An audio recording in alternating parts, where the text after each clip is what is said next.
भाजपा कार्यालय में हुई प्रेस वार्ता में पूर्व मुख्यमंत्री रघुवर दास ने राज्य सरकार की पेशा नियमावली पर सवाल उठाए हैं। उन्होंने कहा कि सरकार ने पेशा कानून की असली भावना को नजरअंदाज कर दिया है और आदिवासी समाज की परंपरागत व्यवस्था को कमजोर किया जा रहा है। रघुवर दास ने कहा कि ग्राम सभा के अधिकार छीने जा रहे हैं और यह आदिवासियों के साथ अन्याय है। उन्होंने सरकार से मांग की है कि पेशा नियमावली को सही तरीके से लागू किया जाए ताकि आदिवासी समाज के अधिकार सुरक्षित रह सके। अधिनियम 1996 ठीक है, उसमें संविधान के भाग चौथा जो 4 में वर्णन किया था, संविधान के भाग 9 के अपवाद और उपांतर, संविधान के भाग 9 में किसी बात के होते हुए भी किसी राज्य का विधानमंडल उस भाग के अधीन ऐसी कोई विधि नहीं बनाएगा जो निम्नलिखित लक्षणों में से असंगत हो, जो 4 मैंने आपको बताया। फर्स्ट, पंचायतों के बारे में कोई राज्य विधान जो बनाया जाए, पांडे जी समझ रहे हैं, रूढ़ी जन विधि, अंतर बताइए ना। अरे मैं आ रहा था।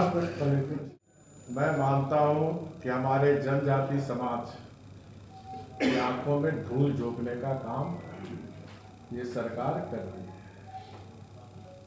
अविलंब गजट के माध्यम से राज्य सरकार से मांग करता हूं कि अविलंब पेशा नियमावली कानून को गजट के माध्यम से सार्वजनिक करें, ताकि क्योंकि ये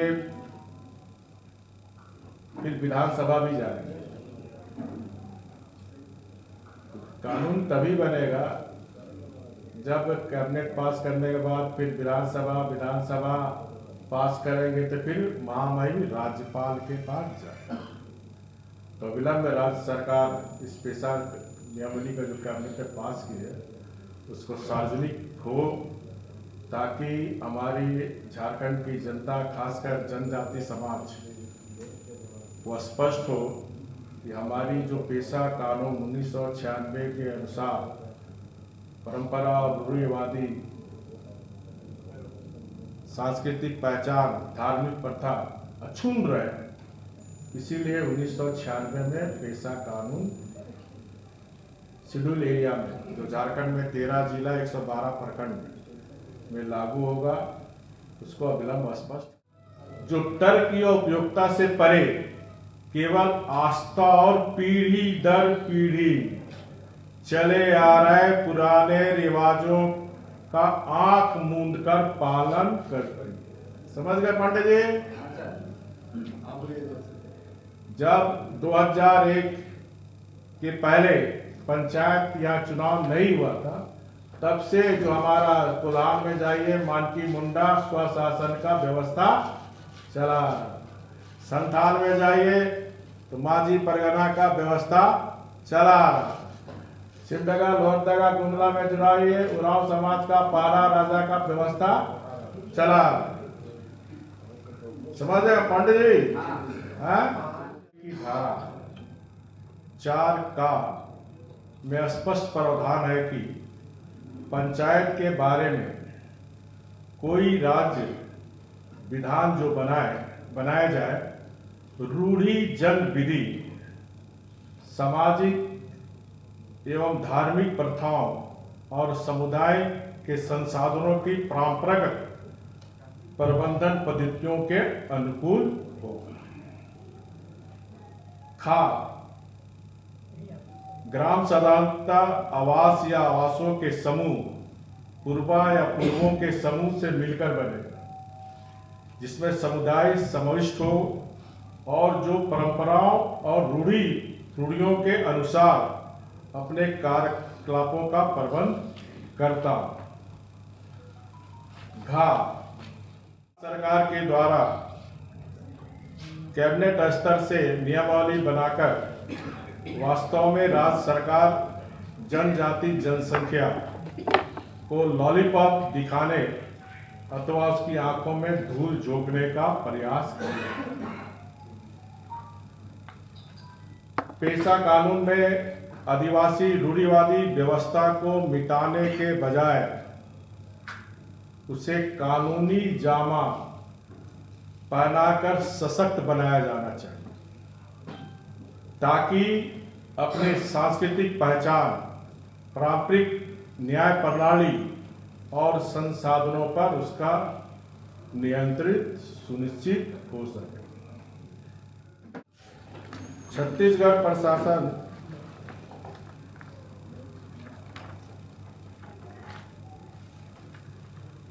ग्राम सभा की संरचना एवं गठन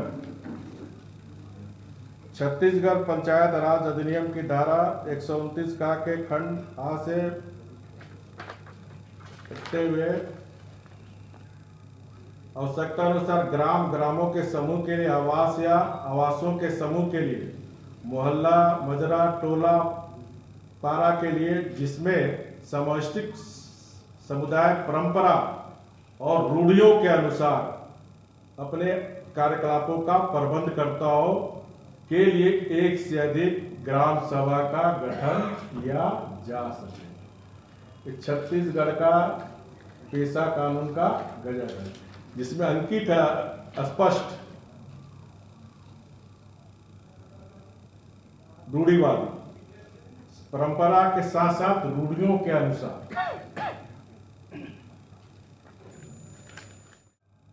रूढ़िवादी परंपराओं या संबंधित जनजाति से दूसरे धर्म में शामिल हो गए या अन्य संप्रदाय के लोगों को ग्राम सभा के अध्यक्ष के रूप में मान्यता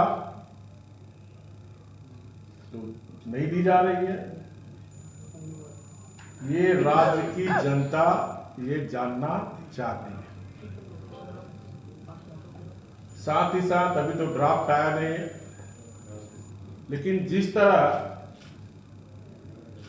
1996 पेशा कानून को नजरअंदाज करके सरकार ये नियमावली बनाई है, तो संदेह और उत्पन्न होता है कि पेशा कानून 1996 के अनुसार ग्राम सभा के संसाधनों, लघु खनिजों, वन उत्पादों, जल स्रोतों के संबंध में सामूहिक संसाधन के मामले में पूर्ण अधिकार ग्राम सभा को दिया जाना है। ये पेशा कानून के तहत है। अब देखना है ड्राफ्ट में कि लघु खनिजों, बालू घाटों एवं जल स्रोतों इत्यादि के संबंध में ग्राम सभा को वास्तव में कोई अधिकार दिया गया है कि नहीं, या फिर सरकार का पूर्ण नियंत्रण है, या पूर्व की भांति सरकार चलाती रहेगी। ये ड्राफ्ट पब्लिकेशन के बाद फिर मैं ड्राफ्ट पब्लिकेशन होगा, फिर मैं प्रेस कॉन्फ्रेंस आप लोग के साथ करूंगा। लेकिन ये शंका जाहिर हो रही है, तो ये भी सरकार को अविलंब स्पष्ट करना चाहिए। सरकार द्वारा जो पेशा नियमावली अधिनियम के प्रावधानों से इतर बनाया गया है, यह नियमावली पेशा कानून की मूल भावना के विपरीत है। जैसा कि क्योंकि अभी इसका पब्लिकेशन नहीं हुआ, लेकिन जैसा कि मैं 24 दिसंबर को समाचार पत्र में पढ़ा,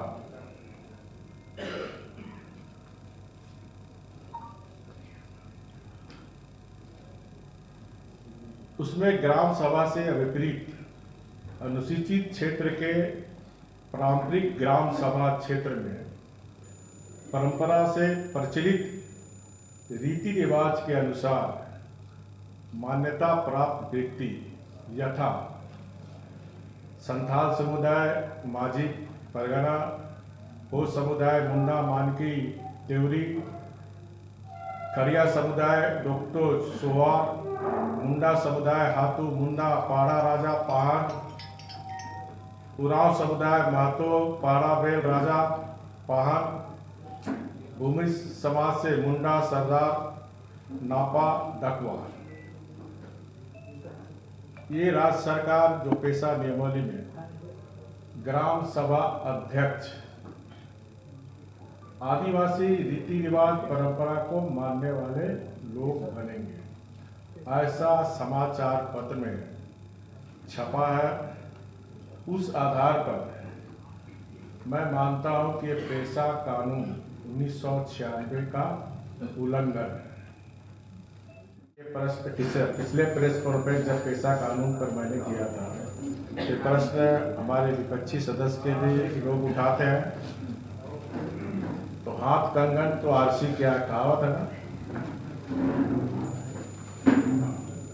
देखिए, पेशा कानून इस राज्य में लागू ना हो, इसके लिए कुछ अदृश्य शक्ति लगातार